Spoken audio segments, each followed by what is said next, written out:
Hi friends, எல்லாருக்கும் வணக்கம். So நிறைய பேர்கிட்ட தோணக்கூடிய ஒரு விஷயம், அஃப்கோர்ஸ் எனக்கும் சேர்த்து தான்.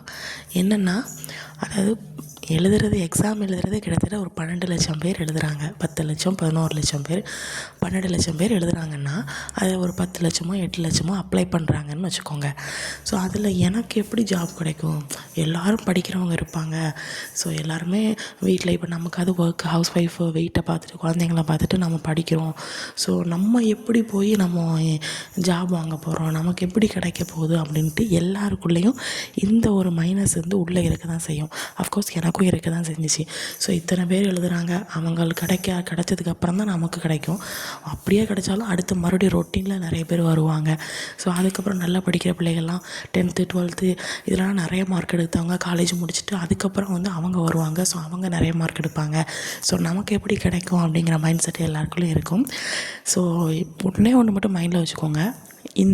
இப்போ நம்ம சொன்ன விஷயத்தை எல்லாத்தையும் அப்படியே மைண்டில் மறந்துட்டு ஒரே ஒரு விஷயம் என்னது அப்படின்னா, எனக்கு கிடைக்க வேண்டியது அந்த ஒரே ஒரு ஜாப் தான். 7,000 வேக்கன்சியில் 6,000 வேக்கன்சியோ இல்லை 5,000மோ இல்லை 4,000மோ வேக்கன்சியில் எனக்கு வேண்டியது ஒரே ஒரு தான். ஸோ அதை மட்டும் ஃபோக்கஸ் பண்ணி படிங்க, ஓகேங்களா? எனக்கு வேண்டியது 12,00,000 ஜாப் கிடையாது. எனக்கு வேண்டியது ஒரே ஒரு ஜாப் தான். ஸோ அந்த ஜாப்பை வந்து ஃபோக்கஸ் பண்ணி நான் படிக்கிறேன். அது எந்த ஜாபாக இருந்தாலும் பரவாயில்ல.